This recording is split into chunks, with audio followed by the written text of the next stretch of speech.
خلیفۃ المسلمین فنافی الرسول حضرت سیدنا ابو بکر صدیق رضی اللہ تعالیٰ عنہ، آپ جس وقت خلیفہ اول بنے، خلیفۃ المسلمین بنے، تو امام الانبیاء علیہ السلام نے آپ کو امام بنایا ہے، اور تمام صحابہ نے سرکار کے وصال کے بعد اپنا آپ خلیفہ بنایا ہے۔ خلافت کا تاج سیدنا صدیق اکبر رضی اللہ تعالیٰ عنہ کے سر پر صحابہ اکرام نے پہنایا ہے۔ حضرت مولا علی شیر خدا رضی اللہ تعالیٰ عنہ سے کسی نے پوچھا، حضور خلیفہ سیدنا ابو بکر صدیق کو بنایا گیا ہے، کس کو خلیفہ بنائے؟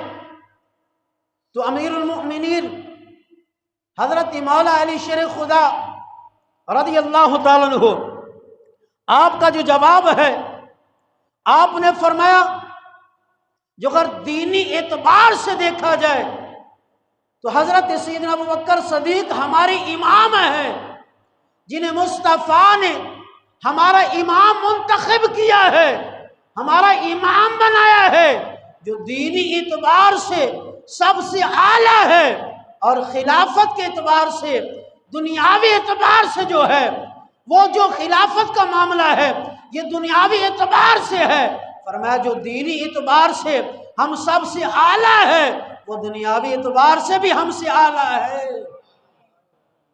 فرمایا ہم جو اگر خلیفہ اول جس کو مانتے ہیں وہ سیدنا ابو بکر صدیق ہیں، حضرت مولا علی شیر خدا رضی اللہ تعالیٰ عنہ، آپ کا بھی یہی فتویٰ ہے۔ تو معلوم ہوا جو امام ہے، جو خطیب ہے، یہ صدر سے بھی اعلیٰ ہے، یہ گورنر سے بھی اعلیٰ ہے، کیونکہ مولا علی پاک کا یہ فتویٰ ہے۔ اب آگے ہیں سیدنا ابو بکر صدیق رضی اللہ تعالیٰ عنہ، آپ جس وقت خلیفۃ المسلمین مقرر ہوئے، پہلے خلیفہ مقرر ہوئے، تو سیدنا ابو بکر صدیق رضی اللہ تعالیٰ عنہ آپ کا جو پہلا خطبہ تھا، مختصر سا خطبہ ہے، بڑی توجہ کرنا، اس مختصر سے ٹائم میں آپ کا خطبہ ہے وہ پڑھنے لگا ہوں۔ سیدنا ابو بکر صدیق پاک کا جو پہلا خطبہ ہے ہمیں بھی یاد ہونا چاہیے، ہمیں بھی یاد ہونا چاہیے، اور ہم دعا بھی کریں جو حاکم ہے، جس کی حکومت ہو، کاش کہ وہ خلیفہ اول کا خطبہ بھی پڑھیں، یاد کریں، اور خلیفہ دوم حضرت عمر پاک کا خطبہ بھی وہ بھی پڑھیں اور یاد کریں، حضرت عثمان غنی مولا علی شیر خدا خلفائے راشدین کے خطبے پڑھیں، اور پھر اللہ انہیں عمل کی بھی توفیق دے۔ جب ان کے خطبے پڑھ کے سنائے جائیں گے، جب وہ عمل کریں گے تو پھر انشاءاللہ ہمارے پاکستان میں بچہ بچہ نمازی بھی ہوگا اور خوشحال بھی ہوگا۔ اب سیدنا ابو بکر صدیق رضی اللہ تعالیٰ عنہ، آپ کے سر پر جس وقت خلافت کا تاج رکھا گیا تو سیدنا ابو بکر صدیق رضی اللہ تعالیٰ عنہ حمد و ثنا درود شریف کے بعد آپ کے جو پہلے الفاظ سن، آپ فرماتی ہیں قد ولیت علیکم، فرمایا مجھے تم پر حاکم بنا دیا گیا ہے۔ کیا مطلب؟ کہ میں خود حاکم نہیں بنا، مجھے حاکم بنایا گیا ہے۔ قربان نہ جائیں، آپ کیا فرما رہے ہیں؟ میں خود حاکم نہیں بنا، قد ولیت علیکم، فرمایا مجھے حاکم بنا دیا گیا ہے، میں خود نہیں بنا، اور حضور اکرم صلی اللہ علیہ وسلم نے مجھے امام بنایا ہے، اور تم نے مجھے خلیفۃ المسلمین مقرر کیا ہے۔ اور خطبے کے جو اگلے الفاظ ہیں، دوسرا جو فکرہ ہے، اس پہ تھوڑے سا غور کرنا۔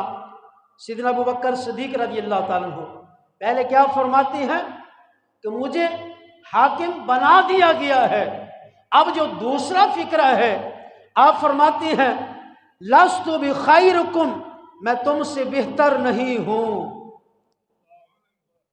اللہ اکبر، آپ کیا فرماتی ہیں؟ لست بخیرکم، کہ میں تم سے بہتر نہیں ہوں۔ آج کوئی آپ کا انداز کیسا ہے؟ آج کو نالائق سے نالائق ایم پی اے بن جائے، ایم این اے بن جائے، وہ کیا کہتا ہے کہ میرے بغیر تو یہ نظام ہی نہیں چل سکتا، کہ میں فلاں ہوں، میں فلاں ہوں، میں فلاں بن چکا ہوں، میں فلاں بن چکا ہوں۔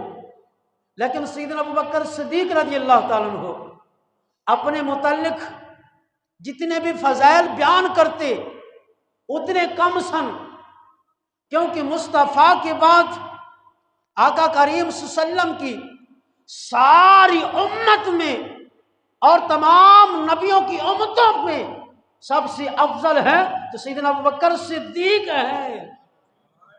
آپ اپنی فضائل بیان کرتے تو کرتے، حق تھا، لیکن آپ کیا فرما رہے ہیں؟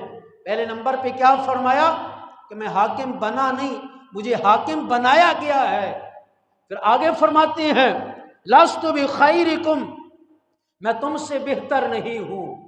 اب قربان جائیں، یہ آپ کے ابتدائی الفاظ جملے ہیں پہلے خطبے کے، قربان جائیں سیدنا ابوبکر صدیق آپ کی عظمت و شان پر۔